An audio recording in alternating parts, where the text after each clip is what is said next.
আল্লাহ যে আছে এর দলিল কি? কোরআন হাদিস থেকে দলিল মানবো না, কারণ এগুলো তারই কথা।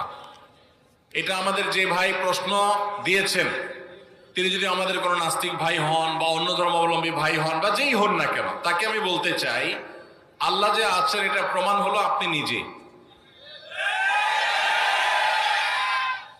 আপনি আপনার লাইফটা কোত্থেকে পাইছেন? নেট থেকে ডাউনলোড করে নিছেন? কি বলেন?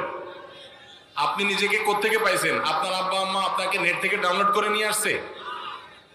ভাইরা আমার, আমাদের অস্তিত্বই আল্লাহর অস্তিত্বের সাক্ষী। আল্লাহ রাব্বুল আলামিন বলেছেন, ওয়াফি আনফুসিকুম আফালা তুবসিরুন, তোমাদের অস্তিত্বের মধ্যেই আল্লাহর অস্তিত্বের নিদর্শন আছে, তোমরা কি দেখো না?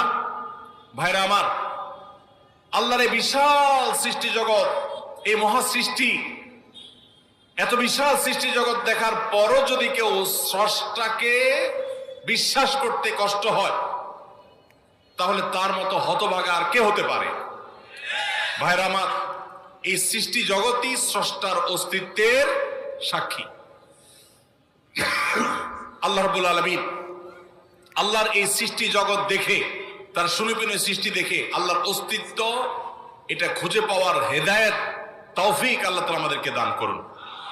ভাইরা আমার, আমরা যদি আমাদের অস্তিত্বের দিকে তাকাই, আল্লাহ সৃষ্টির দিকে তাকাই, সূরা মুলকের শুরুর আয়াতগুলো যদি অনুবাদ সহকারে আপনি পড়েন, কোরআন জুড়ে আল্লাহ রাব্বুল আলামিন যে বলেছেন আল্লাহ রাব্বুল আলামিনের সৃষ্টি শৈলী নিয়ে, সেগুলো যদি আপনি অধ্যয়ন করেন, পড়েন, তাহলে দিনের আলো মতো পরিষ্কার হবে যে আল্লাহ রাব্বুল আলামিনের অস্তিত্ব এটা ওয়াজিবুল উজুদ, এটার অস্তিত্বহীনতা কখনো কল্পনা করা যায় না।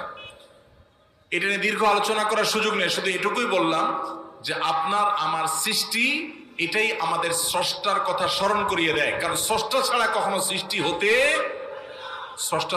সৃষ্টি হতে পারে? ছোট বড় এমন কিছু পৃথিবীতে নাই যেটা কেউ তৈরি করা ছাড়া আসছে। মাইকটা কেউ তৈরি করেছেন, এই পানি বোতলটা কেউ তৈরি করেছেন, এই কাগজটা কেউ তৈরি করেছেন। প্রত্যেকটা জিনিসের যেরকম কেউ না কেউ তৈরি করেছে, ক্রিয়েটর আছেন, সেখানে এই মহা সৃষ্টির এত কিছুর আমি আপনি সহ আমাদের এবং এই আল্লাহর এই সৃষ্টি জগতের যে বিশাল আয়োজন, এগুলোর কোনো ক্রিয়েটর নাই। এর চেয়ে হাস্যকর কথা আর কি? আল্লাহ তাআলা আমাদেরকে হেদায়েত নসিব করুন। হেদায়েত যদি আল্লাহ তাআলা কাউকে দান না করেন, তাহলে সেক্ষেত্রে সে অনেক নলেজ অর্জন করার পরও সঠিক পথে হয়তো আসবে না। এই জন্য আল্লাহর কাছে হেদায়েত চাইতে আমাদেরকে শিক্ষা দেওয়া হয়েছে। এই দিন সিরাতুল মুস্তাকিম আমরা সেই দোয়া আল্লাহ তাআলার কাছে করবো ইনশাআল্লাহ।